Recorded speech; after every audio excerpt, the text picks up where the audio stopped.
देखिए rate of change में हम एक कुछ क्वेश्चन और करेंगे बेटे।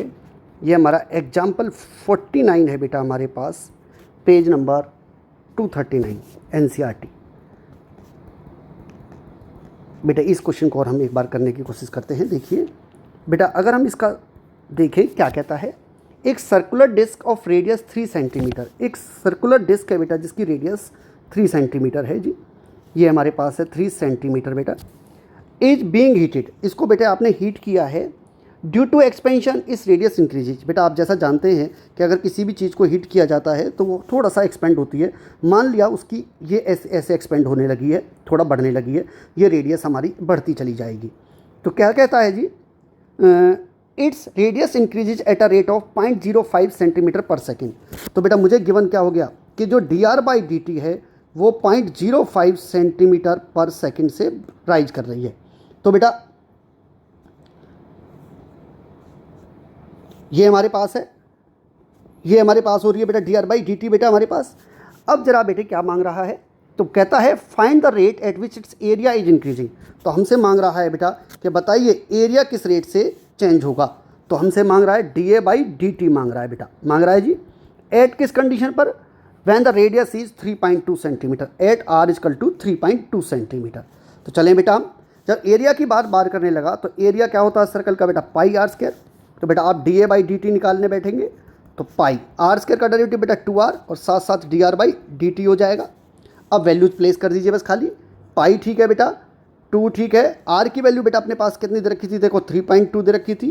dr/dt बेटा, dr/dt मुझे दे रखा था 0.05।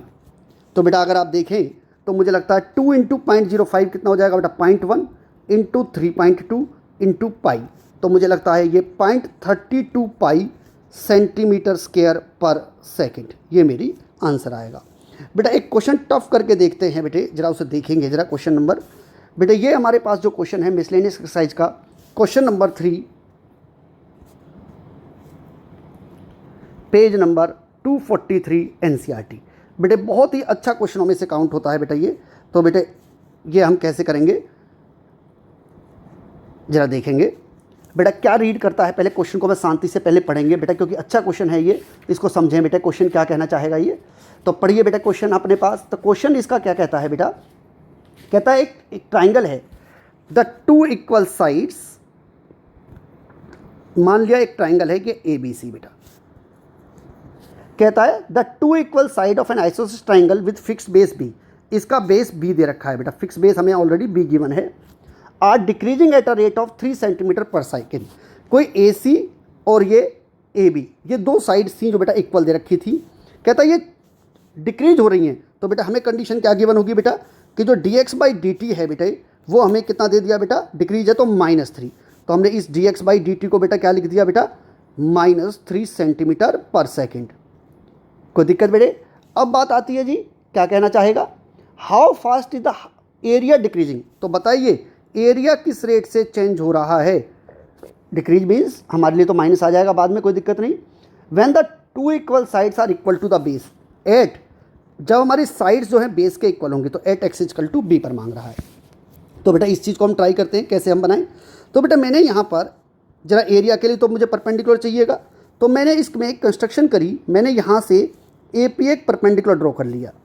बेटे आपने 9th-10th में काफ़ी कॉन्सेप्ट पढ़े होंगे कि जब हम एक इक्वलेट आइसोसेलेस ट्राइंगल में एक परपेंडिकुलर ड्रॉ करते हैं तो वो इक्वल सामने वाली साइड को इक्वली बाइसेक्ट कर देगा। तो ये वाली वैल्यू कितनी हो जाएगी बेटा, B/2 हो जाएगी। BP लेकर यहाँ से लेकर यहाँ तक BP बेटा हमारी। तो बेटे क्या आप यहाँ से AP की वैल्यू निकाल सकते हैं, तो कैसे निकालेंगे, इन ट्राइंगल ABP में बेटा अगर आप ध्यान से देखें तो बेटा ABP में आपको दिख रहा होगा x² is equal to B/2 का होल स्क्वायर प्लस AP²। तो बेटा यहाँ से मैं अगर AP की वैल्यू निकालना चाहूँ तो मुझे लगता है AP हो गया बेटा x² माइनस B²/4 हो गया बेटा। अब जरा हम एरिया की बात करते हैं। तो बेटा area of triangle, larger triangle था हमारा, half into base into height. Height हमारी कितनी आई है बेटा, x² माइनस B²/4 आई है बेटा। चलिए जी अब इसे हम डेरिवेटिव करना स्टार्ट करते हैं। तो कैसे करेंगे बताइए ज़रा आराम से। dA/dt बेटे ज़रा देखें तो B/2 तो कांस्टेंट है, इसका डेरिवेटिव बताइए 1/2 under root x² minus B²/4 into 2x into d x by d t. चलिए जी आराम से देखते हैं। अब ये कंडीशन बोल रहा था at x equal to b पर बताइए d a by d t क्या होगा। तो हम जहाँ जहाँ x दिख रहेगा बेटा वहाँ पर हम b रिप्लेस कर रहे हैं। तो ये देखो b बाई 2 ठीक है बेटा, ये 2 ठीक है। यहाँ पर अगर आपने x की वैल्यू b डाली है तो b square minus b square by 4 into में 2 इंटू एक्स की जगह b और d x by d t बेटा मेरा कितना दे रखा था -3 बेटा। तो जहाँ देखें जरा हमारे पास क्या बचेगी बेटा, तो ये ऊपर बच्चा हमारे पास क्या क्या बचा देखो b इंटू 2b इंटू -3 और नीचे क्या बच रहा है बेटा देखो एक 2 बच रहा है, ये 2 है और ये b square minus b square by 4 कितना होता है बेटा 3b स्क्र बाई 4। तो ये √3b बाई 2 हो गया बेटा। इस 2 से बेटा ये 2 कट जाएगा, 2 से ये 2 कट जाएगा बेटे, एक b से बेटा एक b भी कट जाएगा और 3 को बेटा अगर आप √3 से डिवाइड करेंगे तो ये -√3 बच रहा है और ये b हो गया। तो मेरा जो आंसर आ रहा है बेटा वो -√3b centimetre square per second. या माइनस जो रिप्रेजेंट कर रहा है वो ये क्या कर रहा है बेटा कि जो हमारा एरिया है वो डिक्रीज हो रहा है, यानी rate of decrement of area as √3b centimetre square per second. बेटा अगर आप इन क्वेश्चंस को करेंगे तो आपको सारी बातें समझ में आ जाएंगी।